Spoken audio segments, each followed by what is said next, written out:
इस समय भारत और मालदीव विवाद सुर्खियों में है। दोनों देशों के बीच का ये विवाद दिन ब दिन बढ़ता दिख रहा है।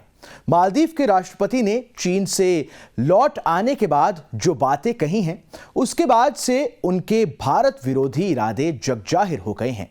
मोइजू ने भारत से अपने सैनिकों को वापस बुला लेने को कहा है।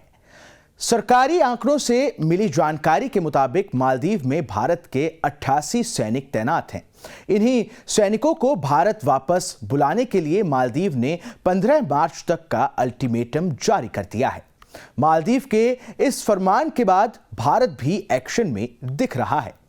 खबर के बाद से ही लोग इस सवाल का जवाब तलाश रहे हैं कि भारत के ये 88 सैनिक मालदीव में कब से हैं और ये सैनिक वहां रहकर क्या करते हैं।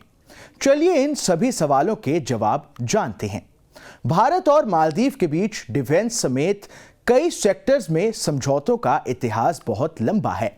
साल 1988 के नवंबर महीने में तत्कालीन राष्ट्रपति मौमून अब्दुल गयूम की सरकार के खिलाफ तख्तापलट करने की कोशिश को विफल करने के लिए भारतीय सैनिकों ने मालदीव की द्वीपीय सीमा में वास्तविक सैन्य अभियान चलाकर मालदीव में प्रवेश किया था। आनन फानन में किए गए इस ऑपरेशन से न केवल मालदीव के राष्ट्रपति को सुरक्षा मिली, बल्कि सेना के जवान विद्रोहियों को पकड़ने में भी कामयाब हुए। तब के बाद से लेकर इन 3 दशकों में मालदीव ने आमतौर पर भारत की हमेशा तारीफ की। भारत सरकार के इस ऑपरेशन को ऑपरेशन कैक्टस नाम दिया गया। राजीव गांधी इस बात पर सहमत हो गए और ये सैनिक ऑपरेशन कैक्टस के 1 साल बाद भारत लौट आए। इससे रक्षा क्षेत्र में भारत मालदीव सहयोग की शुरुआत भी हुई। लेकिन भारत मालदीव की दोस्ती में अब अलग मोड़ आ गया है, क्योंकि माले में चीन समर्थक राजनेता अब भारतीय सैनिकों को बाहर करना चाहते हैं। मालदीव के वर्तमान राष्ट्रपति मोहम्मद मोइजू ने इंडिया आउट अभियान पर अपना राष्ट्रपति पद जीता। उन्होंने आरोप लगाया कि मालदीव में भारतीय सैनिकों की उपस्थिति ने द्वीपीय राष्ट्र की संप्रभुता को प्रभावित किया है।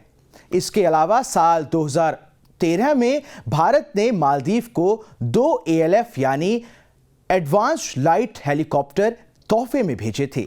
ये दोनों हेलीकॉप्टर समुद्री खोज करने, बचाव कार्यों और समुद्री मौसम के समय इस्तेमाल किए जाते रहे हैं।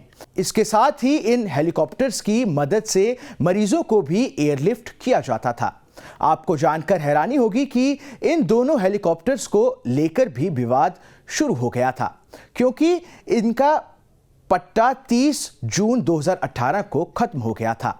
मालदीव ने इन हेलीकॉप्टर्स, क्रू मेंबर्स और हेल्पिंग स्टाफ का वीजा आगे बढ़ाने और इन सभी को नई दिल्ली वापस बुलाने तक की बात कह दी थी, जिसके बाद से ये सभी वहां अवैध हैसियत से रह रहे थे।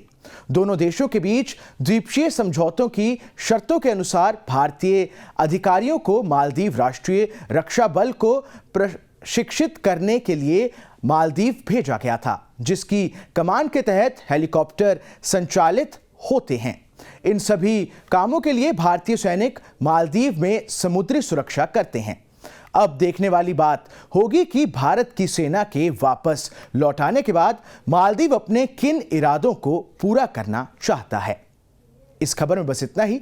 यह खबर आपको कैसी लगी हमें कमेंट कर जरूर बताएं। देश दुनिया की तमाम बड़ी खबरों के लिए देखते रहिए न्यूज़ नेशन का डिजिटल प्लेटफॉर्म।